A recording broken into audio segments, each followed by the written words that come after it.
Bonjour, donc cette troisième vidéo pour décrire en fait la fiche de révision listant l'ensemble des connaissances et des compétences sur du coup la troisième partie des signaux. Donc je ne te présente même pas la fiche, j'entre directement dans le vif du sujet. Pour revoir les autres parties d'avant, tu peux aller voir les autres vidéos et pour comment fonctionne cette fiche, je t'invite à voir la première vidéo. Donc on va te demander du coup sur le programme de 5e, savoir définir et distinguer une source primaire de lumière et un objet diffusant. Donc une source de lumière, c'est une source qui produit de la lumière. Donc je prends un exemple, le soleil. Voilà, donc le soleil produit de la lumière. Un objet diffusant, c'est un objet qui va diffuser la lumière qu'il reçoit. La Terre, la Lune, etc. Bien, savoir que la lumière se propage de manière rectiligne, c'est-à-dire droite. Donc si tu prends par exemple un laser, tu ne vas pas voir le trajet du rayon lumineux, mais tu vas bien constater que le laser va tout droit. Voilà, c'est pareil pour la lumière. Le laser est un type de source de lumière. Voilà. Savoir, donc ça c'est ce qu'il y a à savoir pour la classe de 5e. Tu as aussi peut-être d'ailleurs, j'en profite, je ne l'ai pas noté, tu as peut-être fait un travail sur les dangers du laser. Donc les lasers sont classés en 4 catégories. Faut savoir qu'on trouve des lasers pas très dangereux, ceux correspondant au code barre que tu utilises au supermarché ou aux souris. Voilà, mais rapidement les lasers vont, lorsqu'on passe sur les catégories supérieures, devenir très dangereux et on peut perdre la vue à cause de lasers, donc fais attention. On peut même découper des pièces métalliques juste avec des lasers. Alors on ne peut pas encore utiliser des lasers pour détruire des planètes comme dans Star Wars, mais en tout cas ce qui est sûr c'est que chaque année il y a des personnes qui perdent leur œil à cause de lasers, voilà, qui sont assez puissants pour détruire les cellules de la rétine au fond de l'œil. Voilà, bon je continue. Donc, partie C, chapitre 1, savoir que le son correspond à des vibrations qui se propagent dans un milieu. Et oui. Et donc, du coup, savoir que le son ne se propage pas dans le vide. Le son, c'est simplement l'air qui vibre. Voilà, donc dans l'espace, il n'y a pas d'air, il n'y a pas de matière, enfin, très peu. Donc, du coup, le son ne se propage pas. Savoir qu'un son aigu possède une fréquence plus élevée qu'un son grave. D'ailleurs, tu le constates lorsque, voilà, lorsque tu entends une voiture arriver. Voilà, tu entends un son de plus en plus aigu.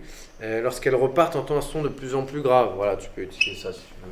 Enfin, voilà, c'était pour illustrer cette notion de son aigu et grave. Mais ça, c'est des choses que tu maîtrises.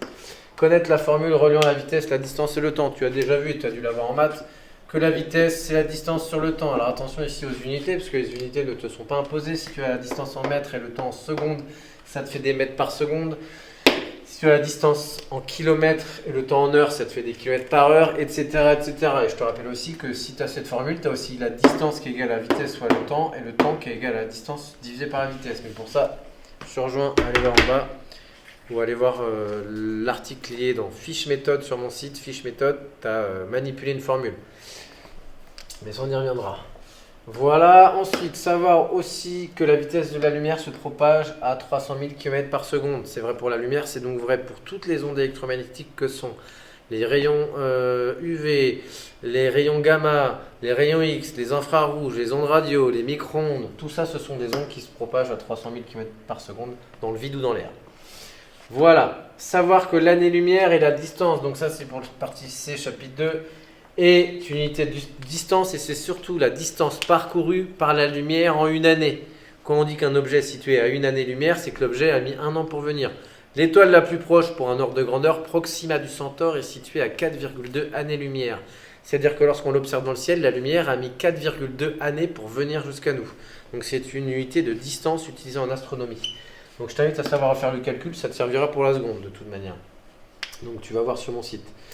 Donc savoir calculer la valeur d'une année-lumière. Donc savoir que lorsqu'on regarde un astre loin dans l'espace, on le voit tel qu'il était dans le passé. Bah oui, puisque je prends un exemple. La galaxie d'Andromède de mémoire est située à environ 2 millions d'années-lumière. C'est-à-dire que la lumière met environ 2 millions d'années pour venir de la galaxie d'Andromède, la galaxie la plus proche, jusqu'à nous. Voilà, donc en fait, plus on va regarder un objet loin dans le ciel, en fait, et plus on va le regarder loin dans le passé, parce qu'en fait, la lumière a mis un certain temps à venir. Voilà. Le soleil, lorsqu'on regarde le soleil, c'est la lumière qui est partie il y a 8 minutes et 18 secondes. Lorsqu'on regarde l'étoile la plus proche, Proxima du Centaure, la lumière qui arrive lorsqu'on la regarde, c'est la lumière qui est partie il y a 4,2 années. Voilà, donc c'est pour ça qu'on dit ça. Bien, bon, en tout cas, j'espère que cette capsule vidéo courte sur cette partie C t'aura quand même servi. Je te souhaite bon courage et à bientôt.